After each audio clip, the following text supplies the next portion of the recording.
با سوال من با پررگی جواب میدادید. در همین روز جمعه التماس سوال یکم هم همین است.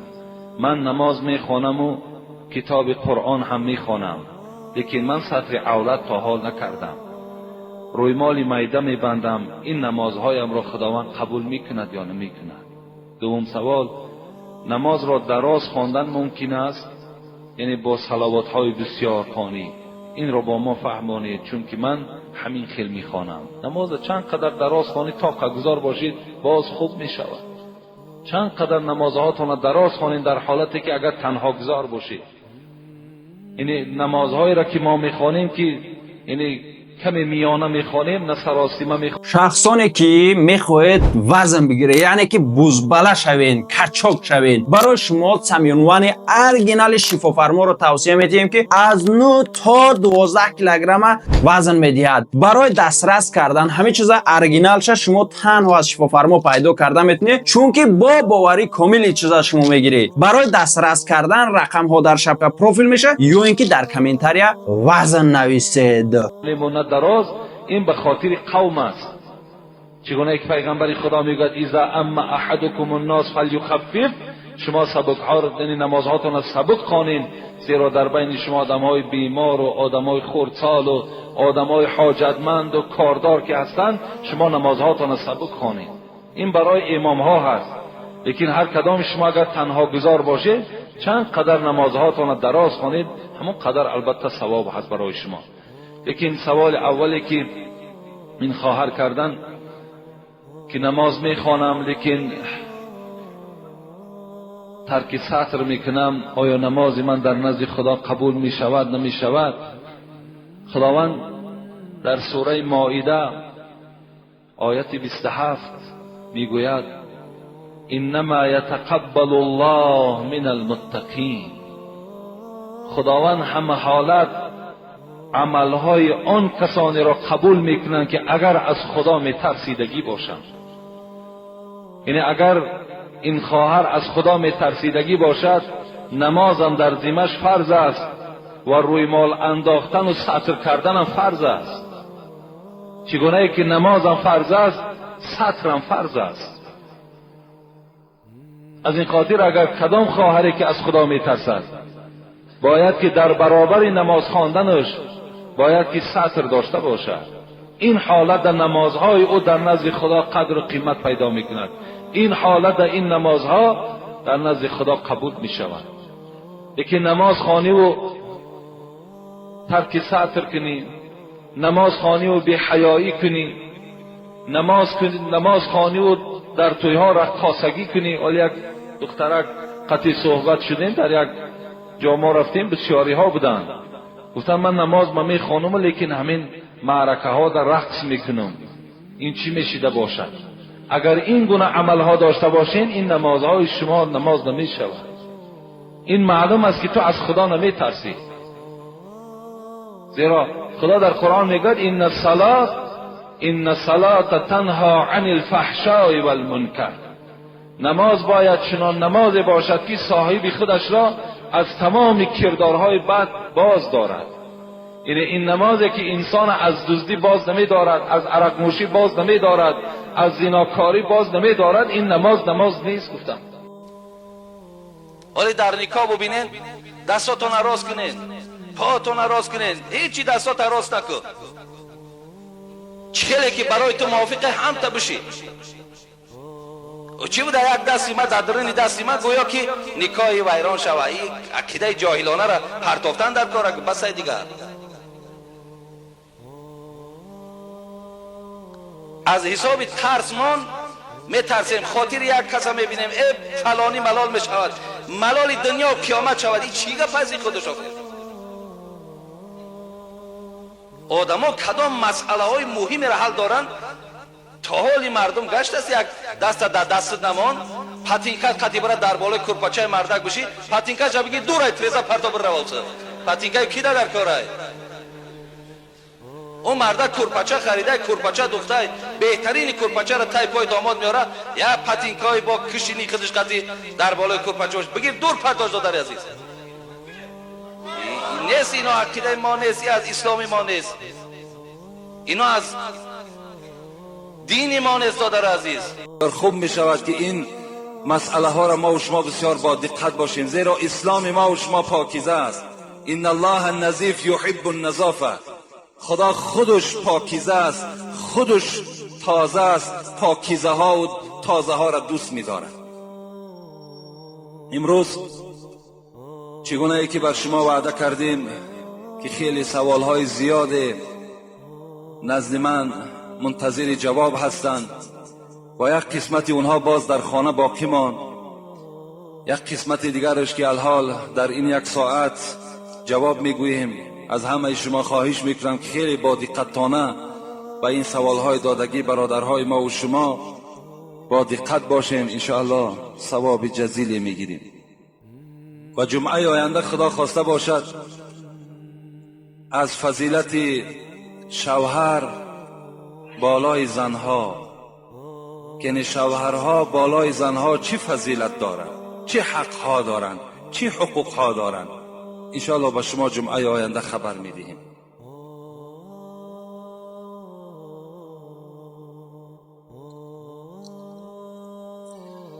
داملای عزیز و داملای عزیز، اول و آخر از خدای واجب الوجود و بعدا از جمیع مسلمانان خواهانم که در حق فرزندان همه و در حق فرزندان من انشاءالله دعای خیر کنید. خدا از شما راضی باشد. فرزندان در غریبی خدمت و تحصیل کرده ایستاده اند، دریغ نداره، در حق من هم دعا کنید. شاد باش بنده نیک. یعنی ما دائم دعا میکنیم و باز دعا میکنیم که خدای مهربان اون فرزندهایی که از این دیار ما و شما بیرون از وطن ما و شما قرار دارند، چی برای تحصیل رفته باشند، چی برای به دست آوردن مال، برای بهبود کردن زندگی هشان، خدای مهربان سفرهاشون به خیر بگردانی و با مرادهای حاصل شده خدای به خاندان پس بگردانی. آمین یا رب العالمین.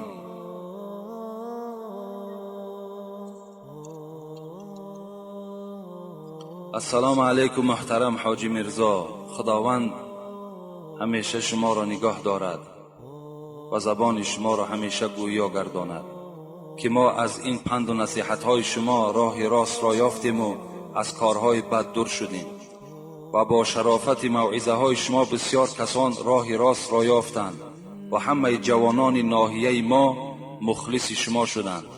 همیشه ثبت های کسیتوی شما را انتظارند و از شما خواهش التماس نمودند که همین شعر نویسنده را از زبان شکرین شما شنویم. التماس همین کسیت را ما بررسی میبریم و یک گروه مخلصان شما از ناحیه کلخازآباد از مسجد ملا عمر، اینجا یک شعر این برادر ملا عمر یعنی کتابت کردن از ناحیه کلخازآباد که این ما بهر شما خوانیم، میلش میخوانیم. هر لقمه که میخوری بگو بسم الله، هر یک نفس فرو بری یا الله، هر کار که میکنی خدا خواهد و گوی، کارت بر رواج میشود انشاءالله. هر کس که بود بنده آزاد خدا، شکرانه کند بداد و ناداد خدا. جز مهر خدا کی بود مهر دیگر، کی یاد کسی کند و جز یاد خدا. رفتن شاهان از پی در یوزدری، بشکست کلاه و قدح و کوزگری. خاری بودا عاقبت عمر عزیز، بی طاعت و بی نماز و بی روزگری. البته این خدا رحمت کرد این برادر ملا عمر، بسیار یک یعنی شعری نیکی که همه از پند نصیحت عبارت هستند. اصلا شعر خواندن در اسلام این هیچ خلل و نقصی ندارد. یعنی شعری که اگر اون مذاق نباشد، شعری که وای دروغ نباشد، وای در اسلام خواندن این شعر هیچ غلطی نیست. برای همین خداوند در هر یک کلمه‌ای که این برادر ایجاد کردن، خدا حسنات در نامه اعمالش کتابت کند. السلام علیکم داملای عزیز، از شما خواهش دارم در حق پدر من و جمیع گذشتگان و مشکل دارم دعا کنید، در نگهبانی خدا باشید. خدای مهربان این پدری که الحال این فرزندی که از جانب پدرش شاید که دعا طلب کرده باشند، خداوند این پدر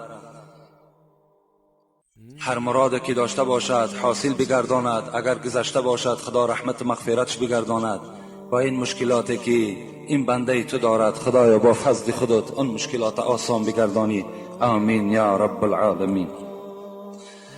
بسم الله الرحمن الرحیم. السلام علیکم بابای داملا. سوال: موی سری که ما جوانان نیمش را بریده خود را زیبا میکنیم، این مو به نام تیتانیک مشهور است، جایز است کردنش یا نه؟ سوال دوم: حضرت محمد صلی الله علیه و سلم همگی 93 سال عمر داشت، 63 سال در دنیا، 30 سال دیگر در شب معراج، حقیقت دارد یا نه؟ یعنی این برادری که اولین سوال کردن که ما جوانها امروز مویهای سر یک قسمش میگیریم یک قسمش نمیگیریم که به نام تیتانیک مشهور است. اصلا موی سر که حدیث ابو هریره هست، پیغمبر خدا میگوید من کان له شعر فلیکرمه، هر کسی که اگر موی سر داشته باشد بایستا که موی سر پاکیزه نگه بدارد. یعنی داشتن موی سر این گناه نیست، داشتن موی سر این غلط نیست و تراشیدن موی سر هم غلط نیست، خطا نیست، بلکه وقتی که شما موی سر دارین و موی سر دوست می‌دارین باید که باید تازه نگه بدارین، پاکیزه نگه بدارین. این هم چی است؟ سنت است. چی موی سر ماندن چی پاکیزه نگاه داشتنش سنت است. این هیچ گناه در اسلام ندارد. لیکن یک قسم موی سر تراشیده می شود، یک قسم سرش تراشیده نمی شود، یا اینکه مثال وقتی کودک تولد می شود یک حق پدر همین است که موی سر کودک باید تراشد و مقدار همان وزن موی سر باید که طلا دهد، شاید 1 گرم یاید، شاید نیم گرم یاید و یا به سامانی میگرداند، در فقیرها و مسکینها تقسیم میکند. همین بعض کودک ها را میتراشند و در پس موی سری و یک دمچک میگه موشو، یک دمچکه میمانند دراز. همین ها را پیغمبر چی گفتند؟ چی همین تیتانیک و چی همین دمچکه که از پس سر کودک میمانند. این حدیث ابن عمر است که هم بخاری روایت میکند هم مسلم روایت میکند. پیغمبر گفتند که ابن عمر میگوید سمعت رسول الله صلی الله علیه و سلم ینهى عن القضع، پیغمبر خدا از قضع من کردند. من شنیدم میگوید عبدالله ابن عمر از قضع من کردند. قیل لنافع ما القضع، حضرت نافع را پرسیدند قضع چی هست؟ یحلق بعض رأس الصبی و یترک البعض، پیغمبر گفتم بعض سرش را می تراشد و بعض سری او را باقی می ماند. این را قضع می گویند. پیغمبر از این قضع تمام امت خود من کردند. از این خاطر از همه جوانها همان طریق پس کردنی که این در دوره های شوروی بود که همه یک زیل پس می کردند، امروز ما و شما تقلید میکنیم. تقلید داریم به همون کافرهایی که امروز چی یک مصیبت کلان بالای مسلمان ها آوردگی هستند. همون اکتیارهای امریکایی که همین تیتانیک و باز دیگر نمودهایی که برآمده است اونها مثال در سری خود دارند. امروز مسلمان ها همونها را دیدند تقلید بر اونها کرده ایستادند. این گناه است، این گناهگار میشوید شما. کسی میخواهد پاکیزه تراشد و اگر نمیخواهی یک رنگ همشه یک زیل پس کن، این بهتر است از او یکی نیمی سر تراشیدگی و بالای سر در یک قسم هست. یا اینکه امروز همون یهودی ها را شما نگاه کنین، در بین یک شاخ میگذارند دو طرف میتراشند. همون آیسته آیسته امروز تیتانیکش آمد، فردا همون شاخش هم در بین ما و شما پیدا میشود و این شرمندگی است. ما نخواه که در کافر پیرو شویم، نخواه ما تقلیدی در یهودی کنیم. همون یگان یهودی لباس شما را و همین طرز عرف و عادت مسلمان قبول میکند و قبول نمیکند و این کار را برای خودش پس میشمارد که لباس یک مسلمان را بپوشد. امروز ما و شما تقلیدی با اونها میکنیم. این به نهایت گناهکار میشود. همان آدم سرتراشه که همینها را به این احوال میکند وی هم گناهکار است. خدا در قرآن میگه تعاونوا علی البر والتقوى ولا تعاونوا علی الاثم والعدوان. شما یک برادری مسلمان در کار ثواب یاردم کنین، در کار گناه یاردم نکنین.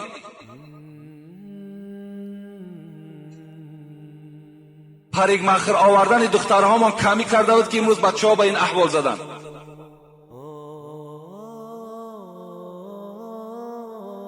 چی در تراشیدن موی سری بچه ها، چی در روز نکاحی که به یک بچه شما دختر میدهین دخترتانه که سرتراش ها را میارین ابروهاشون باریک میکنن، در چهره های روی های اونها چقدر کریم ها و چقدر کرسکه ها را میشکن، موی های سری اونها را پیشا و پسا را میبرن.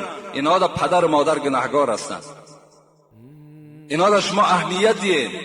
باور که بے پروایی نکنیم. به خدا قسم اگر همین بے ناموسی و همین بے پروایی ما و شما باشد، دخترهای ما و شما همین 5 سال پس از غربی ها میگذرانند. 5 سال بعد دیگر از غربی ها میگذرانند. این معرکه های افلاسی که در بین ما و شما پیدا شده است.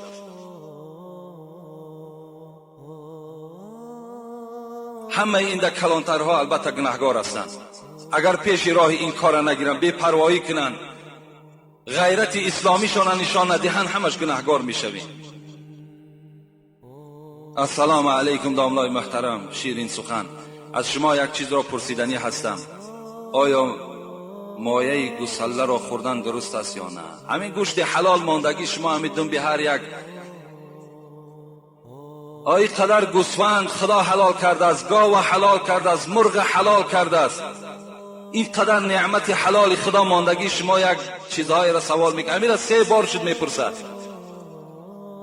آی قدر هوس داشته باشی رفته خوردن بگیر، حرام است.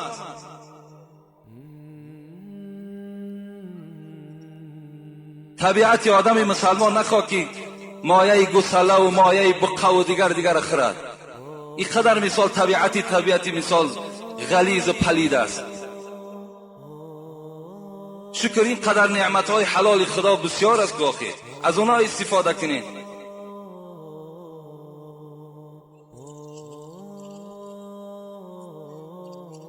بسم الله الرحمن الرحیم. السلام علیکم داملای عزیز. من از نام خودم عمر و شیرعلی، استقامت کننده کشلاک مهنت آباد خواجگی سفرف ناحیه فرخار، من مخلص اشدی شما هستم. من یک شخصی از هر دو چشم عاجز و از حساب علم و معرفت بی سواد و به سبب گوش کردن فتنه های شما از خیلی مسئله های شرعی آگاه شدم و خواهش آن را دارم که در محفل های مستجاب دعا در حق من دعای کنی برای عفو گناهان و برای مجلای از بصر، یعنی از برای بینا شدن. از سبب زیست و عاجزی چشمها به دیدار شما موفق نشده ایستاده‌ام. اگر امکان باشد از فتنه های در روزهای جمعه ثبت گردیده به من هدیه روان کنید. و السلام علیکم و رحمت الله و برکاته. داملا از شما منتدار بسیار هستم که هر شب در مسجد فتنه های شما را گوش میکنیم. خوش به حالتان. خدای مهربان این پدری که از دو چشم عاجز هستند، خدایا دولت پیری و ایمان کامل نصیب روزیش بگردان و جمعی مشکلات هاش خدایا آسان بگردان و تنشد تا دم آخر. خدایا صحت و سلامت نگه بدار. آمین یا رب العالمین. اگر یگان نمایندش باشد بیاد انشاءالله از اینجا میگیریم. چند فتنه در کار باشد میدهیم هدیه برده در حق ما دعا کنن. السلام علیکم داملای عزیز. با سوال من جواب گویید. از پس آدمی که زنش را طلاق کرده است آیا نماز خواندن جایز است یا نه؟ یعنی آدمی که اگر زنش طلاق کرده باشد و در همون داخل باز امامی باشد که از اون در افضل و بهتر باشد، این صورت در از پس این امام نماز خواندن کراهیت دارد. یعنی در دل تو که شک شبهه هست، از این خاطر نماز تو اگرچه مقبول میشه در نزد خدا قبول است از روی فتوا، لیکن مادام شک شبهه که داری در نماز کراهیت پیدا می شود. اگر امام از اون دیده بهتر و افضل تر باشد مرحمت اون پیش دارند، لیکن اگر نباشد وای نماز خواند باقی ندارد. در نماز شما طلاق کردن زن او به نماز شما هیچ ضرری ندارد.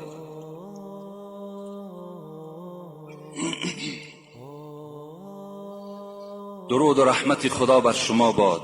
من یک خواهش دارم و از شما مصلحت گرفتنی هستم.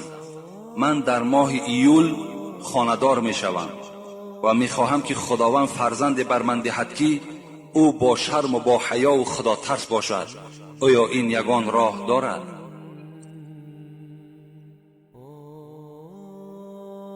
یعنی این برادر می گوید در ماه ایول من خانه‌دار می شوم و از جانب خداوند فقط خواهان آن هستم که یک فرزندی با حیا و فرزندی خدا ترس برای من نصیب گرداند. آیا این یگان راه در اسلام هست؟ در اسلام برای زندگی نیک را، برای یعنی زندگی کردن بی نهایت برنامه های زیاده وجود دارد. از آن جمله من برای این برادر یک حکایه میکنم و از زن خود اگر این معامله را طلب کند انشاءالله خدا او را فرزندی خوب میدهد. میگوید در افغانستان یک زمان یک پادشاهی بود به نام دوست محمد خان. روز میگوید نوکرای او، خدمتگارهای او به او خبر آوردند که امیر دوست محمد خان بالای بیرون از شهر یک لشکر جمع شده است و میخواهند که با افغانستان هجوم کنند و این ملک ما و شما را تار و مار کنند. چگونه ای که امروز بیچاره مردم مستضعف افغان در زیر ظلم این یهود گرفتار است، باید همه شما وظیفه‌دار هستین که دعا کنین که خدای مهربان این یهود از بالای قوم مسلمان دور بگرداند. اونا هیچ وقت برای نیکبختی این مردم آمدگی نیستند. اونا برای افلاس، برای پلید کردن جامعه اسلامی آمدگی هستند. میگوید یک لشکر بیرون همان افغانستان قرار دارد، میخواهد که ملک تو را، سلطنت تو را همش برهم دهد. این دوست محمد خان غمگین شدند و یک فرزند داشتند. این فرزند را در حال وزیر مدافعه اعلان کرد، یعنی سردار لشکرهایی که در همون ملک خود داشت اعلانش کرد. با چند هزار لشکر سپارش داد که رفته با این لشکری که بیرون شهر قرار دارد با این جنگ کنید، بجنگید تا که اینها وارد افغانستان نشوند. این جوان، این پسر دوست محمد خان با همراهی لشکر بیرون شهر آمدند، با این لشکر بیگانه جنگ را آغاز کردند. از بین هفته گذشت یک نفر آمد و خبر داد امیر دوست محمد خان لشکری که با سرداری فرزند تو بود در برابر این لشکر شکست خورد و تلفات زیاد شد و فرزند تو از جنگ فرار کرد، پشت گردانید. دوست محمد خان بسیار میگوید غمگین شد. در حال نزد خانمی خود آمد، نزد زنی خود آمد، گفت خانم گفت فرزند ما گفت در این جنگ شکست خورد و از جنگ فرار کرد، گریخت. چی شرمندگی! این خانم چی گفتند؟ گفتند دوست محمد خان این دروغ است، فرزند من از جنگ فرار نکرده است. این پادشاه گفت من برای تو از منبع‌های اعتمادی خبر داده ایستادم، تو در خانه نشسته میگویی دروغ. مرا از بین جنگ آمدن نفر خبر داد که فرزند تو از جنگ راه گریز را انتخاب کرد، لشکر تو شکست خورد، تو باشی میگویی فرزند من نگریخته است. گفت من بر تو گواهی میدهم که فرزند تو از جنگ نگریخته است و پشتم نگردانیده است. پادشاه به دل خود میگوید گفت که خیلی زن از در خانه است، برای تسلای دل خود اینا میگوید که غمگین نشود. از بین میگه 2 روز گذشت، شاید 3 روز گذشت، باز خبر آمد دوست محمد خان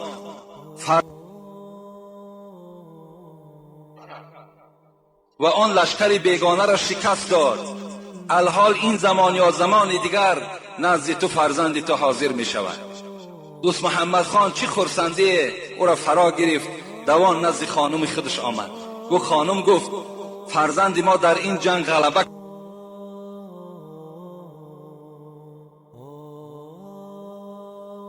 و آن لشکر بیگانه را شکست داد.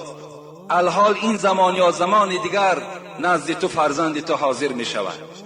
دوست محمد خان چه خرسندی او را فرا گرفت، دوان نزد خانم خودش آمد.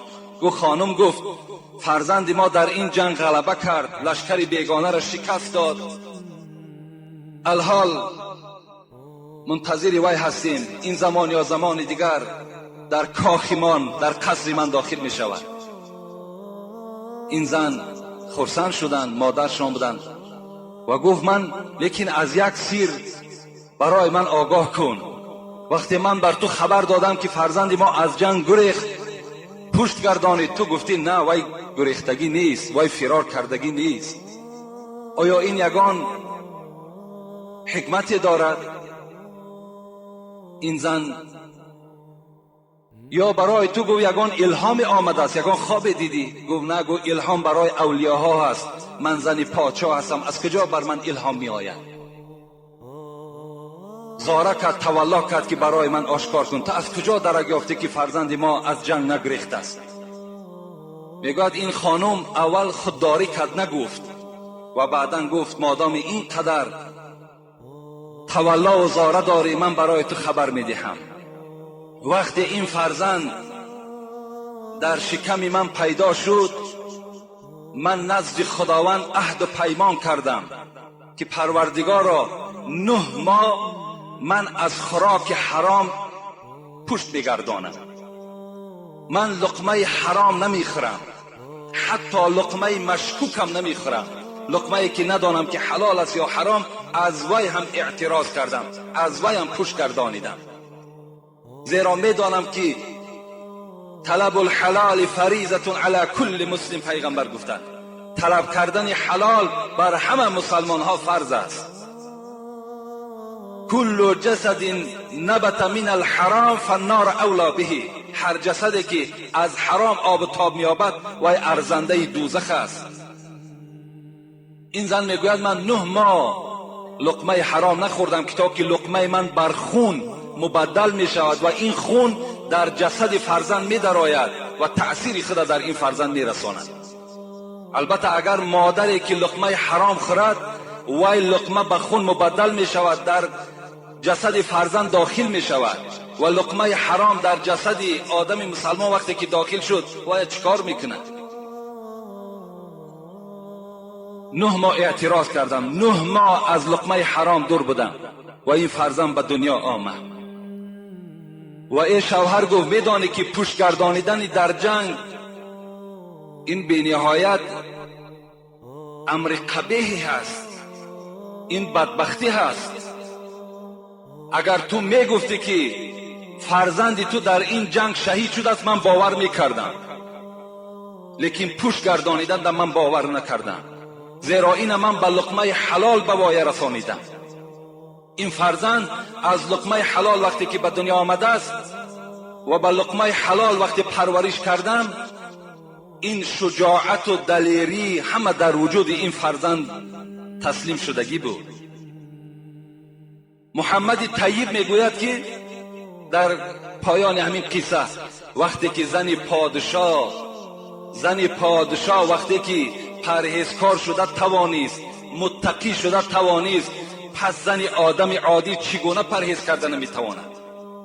وقتی زن پادشاه که تمامی نوش و نعمت دنیا در نزد آنها مهیا است، بازم این وقتی که وی پرهیزکار شد، وی لقمه حرام در وجود خود کراه نداد، هست زنهای ما و شما آیا نمیتوانند؟ میتوانند.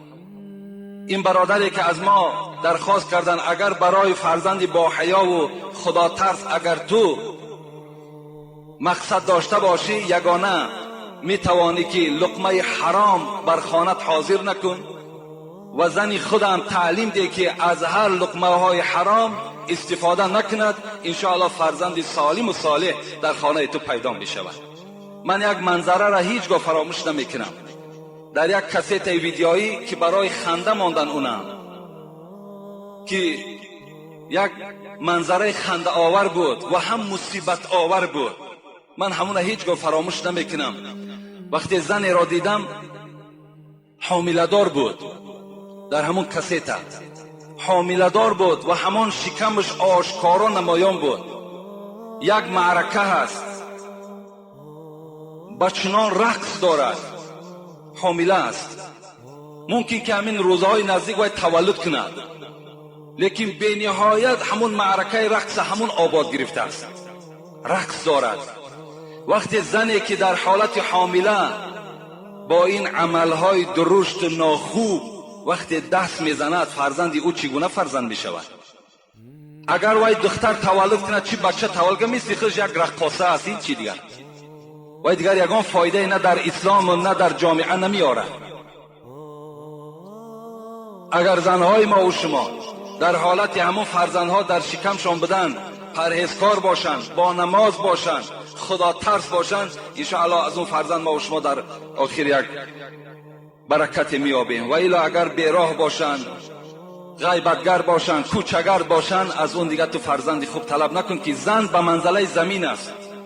چگونه ای که همین زراعت ما و شما در زمین میپرتاییم که زمین و یا قوت میدهد، زمین و یا میرویاند، انا زنم به منزله زمین است.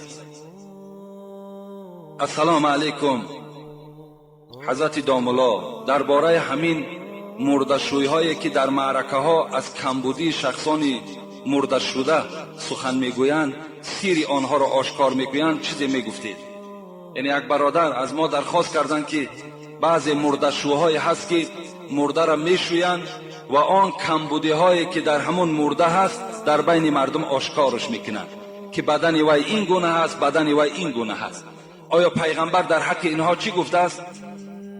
پیغمبر میگوید من غسل میتا فکتم علیه غفر الله له 40 مرة. این حدیث حاکم است. پیغمبر خدا گفتند کدام شخصی که یک برادری مؤمنش را، مسلمانش را میشود، تازه میکند و آن کمبودی هایی که در بدن او میبیند و او را میپوشاند، خداوند 40 بار گشته و برگشته این مرد شوینده را، این غسال مغفرت گناه میکند اگر سیر این برادرش پوشانده بگرداند. در دیگر حدیث میگوید که و من ستر مسلما ستره الله یوم القیامت. این حدیث متفق علیه است. کسی که عیب یک برادر، کمبودی یک برادرش ستر میکند، خداوند کمبودی های این مرد در روز قیامت میپوشاند، در بین محشرگاه شرمندش نمیکند. هست در اصل مرده‌شویی های هستند که در بین مردم تمام کمبودی هایی که اون برادر دارد و ای را خبر میدهند. اولا برادرای عزیز، ما و شما باید دائم تیار باشیم. چگونه پیغمبر میگوید استعید للموت قبل نزول الموت، پیش از آنی که مرگ بالای شما میآید شما دائم آماده مرگ باشین. یعنی دائم کاری کنین که در بدنهای شما هیچ کمبودی نباشد، تا که بعضی از این برادرای ما و شما سیری ما و شما را آشکار نکنند و ما و شما را در هم عالم ارواح هم چکار نکنند، دقت ندهند، غم ندهند. مکن غیبت اگر عقلت تمام است. سعدی میگوید این غیبت است. مکن غیبت اگر عقلت تمام است که گفتار تو در غیبت حرام است. اگر عیبی تو گردد بر تو ظاهر، به عیبی کس کجا پرداز آخر. همون آدمی که سیر یک برادر آشکار میکند، چه از مرده‌شوش باشد، چه از معامله های زندگی ما باشد، چه در همسایه‌داری ما باشد، همون کسانی که وقتی سیر یک برادر آشکار میکنند خودشان به عیب هستند. وقتی اونها را سعدی میگوید خودت نظر کن، تو سر به سر تو عیب داری، نقص داری، کمبودی داری، پس عیب یک برادر تا کجا میکاوی؟ کجا یک برادر تا تو شرمنده میکنی؟ حتی در بالای گناه برادر دیدی وی هم بنده است، وی بی کمبودی و بی گناه نمی شود، وی آشکار در بین مردم نگو. حاتم اعصم خدا رحمت و مغفرت کند، چی یک اولیای بزرگ بودند که پیش وی میگد مردم بسیار مراجعت می آمدند، هر گونه مشکلات هاشون نزد حضرت می آمدند، بیان میکردند، حضرت با آنها توصیه های نیک میداد. روز میگه یک پیرزن آمدند، یک کمپیر آمدن نزد حاتم اعصم، برای چی کمبودی زندگی داشته است. حضرت وقتی میگوید که نزد حاتم اعصم در آمدن، اعصم گفته عرب ها کر میگویند، این لقب حاتم اعصم امین کری از کجا پیدا شد؟ میگوید وقتی که امین کمپیر که نزد حضرت حاتم در آمدن، وقتی خواستن که میشینن که همین کمپیر بیچاره را بادش میگه بلند برآمد. حاتم میگوید اینا شنید و در حال گویا که نشنیده باشد. این پیرزن بی نهایت خجالت شد، دیگر قدرت نمیکرد که آن مشکلاتی که دارد نزد حاتم بیانش کند. بی نهایت یک مقدار نشستن، حاتم هم خب بود، کمپیر هم خب بود. بعد این کمپیر گشته گفتن ای حاتم، گفتن من یک مشکلات دارم نزد شما آمدم. حاتم بینین، آدم مسلمان بینین، برای آنه که همین کمپیر خجالت نشود، سیری وی پوشیده بماند، به سوی همین کمپیر گفت، مادر گفت بلند گپ زن که من کر هستم. بلند گپ زن گفت من کر هستم. میگوید این پیرزن باز بلند گفتند، باز حاتم گشته گفتند، مادر گفتند بخشش زیاد، من بی نهایت کر هستم، بلندتر گپ زنید. این کمپیر میگه در دل خود شاد شد که این عمل مرا این حاتم نشنید و خجالتش از بدنش گم شد. میگه همین حاتم بعد این کمپیر رو از خانه جواب دادن، این کمپیر 15 سال دیگر حیات دید. 15 سال حضرت حاتم در بیرون کوچه حتی که کر میگشت و تمام مردم و یک کر میگفتند. وقتی این کمپیر از دنیا گذشت، باز حضرت حاتم میگه اصل اوله خود باز همون به مردم معامله کردند و همان گوش شنوای خود باز در بین مردم آشکار کردند. این از حق برادری. شرط نیست که هیچ آدم به کمبودی نیست، یگانه به نقص و به کمبودی همون ذات پاک است. همه شما گناهکار هستید. باور کنین اولادهاتون اگر ورق زنن چی کمبودی ها در اولادهای شما هست. شرط نیست دختری فلانی این تکرد، زنی فلانی این تکرد، بچه فلانی این تکرد، اینا عیب هستن، شرمنده میشین. این زبان خدا برای این نداده است که عیب یک برادر آشکار کنی، عیب یک برادر تو بجویی. این زبان برای این نآمده است. بی نهایت شرمندگی هست.